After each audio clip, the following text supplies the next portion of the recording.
సుమారు 16,000 కుటుంబాల్లో వెలుగు నింపిన ఈ నిర్ణయం పట్ల ఉపాధ్యాయులు సీఎం చంద్రబాబు, విద్యాశాఖ మంత్రి నారా లోకేష్, ఉప ముఖ్యమంత్రి పవన్ కళ్యాణ్లకు కృతజ్ఞతలు తెలిపారు. ఏళ్ల తరబడి ప్రభుత్వ ఉద్యోగం కోసం ఎదురు చూస్తూ కుటుంబ ఆర్థిక ఇబ్బందులను భరిస్తూ ఉన్న నిరుద్యోగ యువతకు ఇది నిజమైన పండుగ రోజని వారు తెలిపారు.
ప్రభుత్వం మొట్టమొదటిగా తీసుకున్న నిర్ణయాన్ని బట్టి మెగా డిఎస్సి 2025లోని గవర్నమెంట్ మంచి ఇనిషియేటివ్ తీసుకొని మంచి క్రీమ్ కలిగినటువంటి బ్యాచ్ ని గవర్నమెంట్ స్కూల్స్ కి పంపించింది.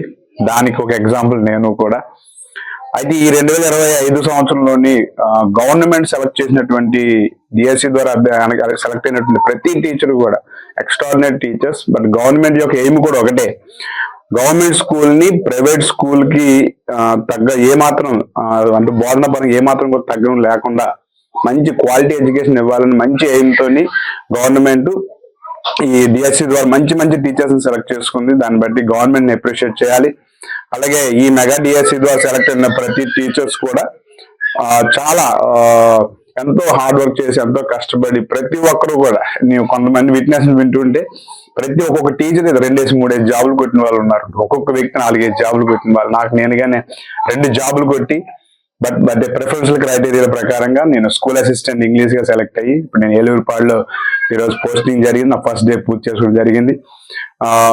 దీన్ని బట్టి ఏదైతే మా గవర్నమెంట్ మాలో ఏదైతే టాలెంట్ ప్రతిభను గుర్తించి మాకు ఉద్యోగాలను ఇచ్చిందో ఆ ప్రతిభను మేము యూజ్ చేసి గవర్నమెంట్ స్కూల్లో బెస్ట్ ఎడ్యుకేషన్ అందించడానికి మా వంతు పాత్రగా నాకు నేనుగా, అలాగే ఈ 2025 మెగా డిఎస్ 2025 వచ్చిన ప్రతి ఉపాధ్యాయుడు కూడా ఉన్నటువంటి హార్ట్ కోర్ ఇంటెన్షన్ వాళ్ళదే. ఖచ్చితంగా మేము కష్టపడతాము. కష్టపడి మనం గవర్నమెంట్ స్కూల్ బతికించడం కాదు, గవర్నమెంట్ స్కూల్ అంటే బెస్ట్ ఎడ్యుకేషన్ అందిస్తుంది అని చెప్పేటువంటి ఆలోచనతో మేము అందరం వెళ్తున్నాం. అటువంటి అవకాశం కలిగజేసిన గవర్నమెంట్ కి హార్ట్ లో నుంచి అంటే హృదయపూర్వకంగా మేము కృతజ్ఞతలు తెలియజేసుకుంటున్నాం.